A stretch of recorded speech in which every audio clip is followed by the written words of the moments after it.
Salut à toi et bienvenue pour ce nouveau débrief Paris Saint-Germain Celtic Glasgow qui est représenté ce soir le dernier match amical de préparation en vue des grandes échéances qui attendent le Paris Saint-Germain qui était aujourd'hui vêtu de son nouveau maillot pour ses 50 ans. Quels enseignements nous pouvons avoir après ces 3 matchs? Bon, on va bien sûr se concentrer plus particulièrement sur ce dernier match, mais je trouve que l'évolution du niveau en face a été constante. Il y a eu Le Havre avec pour consigne quand même de laisser jouer le Paris Saint-Germain, donc c'était vraiment une reprise pour se remettre en jambes, c'était bien pour le mental évidemment. On a retrouvé une aisance technique mais vraiment chirurgicale, magnifique de la part de Neymar Mbappé tout au long de ces 3 matchs. Et là on l'a vu dès la première minute avec un but directement pour le Paris Saint-Germain pour se remettre en confiance comme toujours. Lors du deuxième match de préparation, j'ai encore zappé le nom de cette équipe belge, j'espère que vous me pardonnerez. En plus j'étais au parc et j'avais une superbe vision, notamment sur ce Mitchell Bakker qui était devant moi, on va en reparler juste après mais c'est plus possible.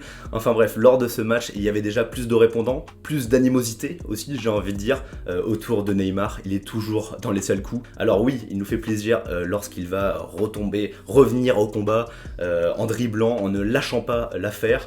Mais voilà, on a quand même, je vous l'avoue, à l'image de mon front qui coule, des sueurs froides lorsqu'on voit Neymar se prendre des coups, en mettre également et donc provoquer des petits échauffourées. Tout ça qui traduit tout à fait l'ambiance de cette première mi-temps surtout, qui a été assez tendue, et tant mieux, on a réappris à souffrir, comme le dit Mbappé. C'était vraiment une dynamique qu'on avait presque oubliée après ces mois d'abstinence de football.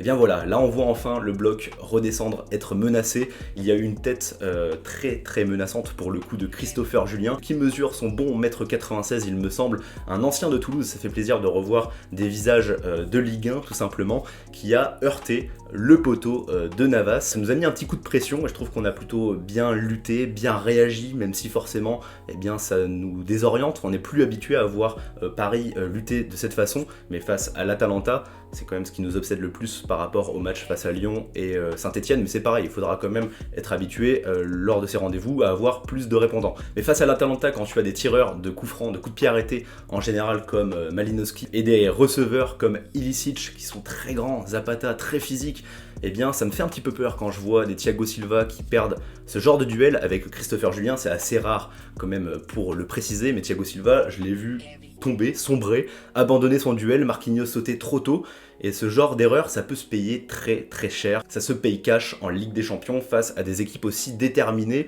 et entreprenantes que l'Atalanta. Voilà, c'était un match amical de préparation évidemment, j'espère que la concentration sera un cran au-dessus en Ligue des Champions. Par rapport toujours à cette première mi-temps, on a donc eu une équipe A entre guillemets, tu as quand même Verratti qui est absent, qui est dans l'équipe B entre guillemets, et tu as Mitchell Bakker qui aura été le joueur dont je vous parlais juste avant, qui a le plus joué lors de ces matchs de préparation, vu que Bernat, ça fait 6 ans qu'on n'a pas joué mais il trouve le moyen d'être encore blessé. Il y a écrit reprise officiellement, mais ça fait longtemps qu'on a repris. Bernat pas là, Diallo pas là, et puis Kurzawa qui a donc joué la deuxième mi-temps. Ça aurait été intéressant de le voir quand même avec l'équipe principale. C'est dommage puisque Kurzawa lui était quand même plus en jambes que Bakker, en même temps c'est pas dur.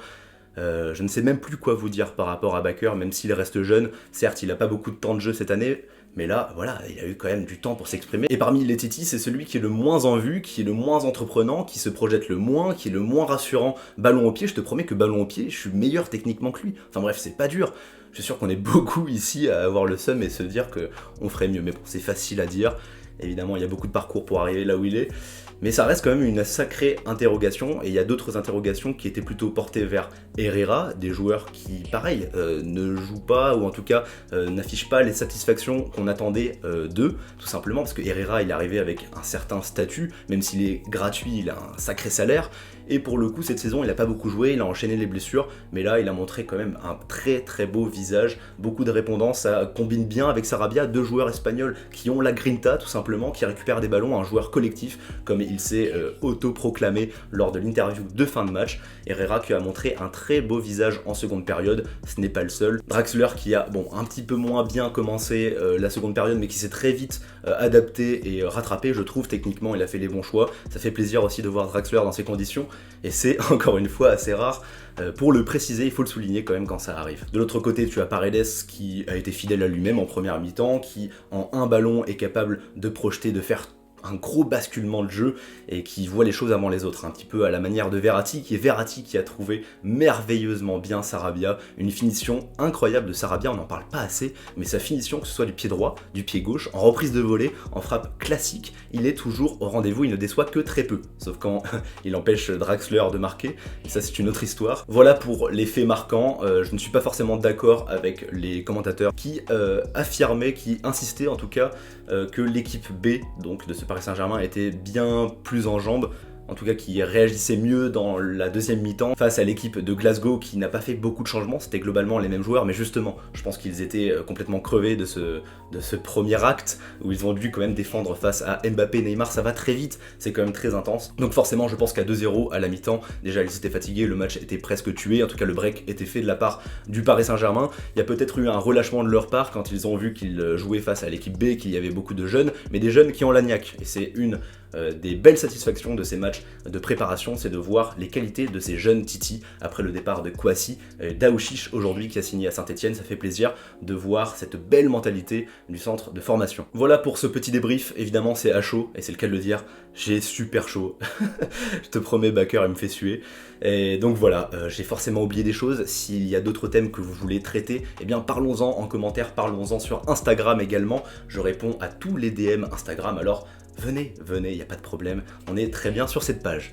Allez, on se retrouve très bientôt pour de belles échéances, les débriefs de Coupe de France, de Coupe de la Ligue et de Ligue des Champions.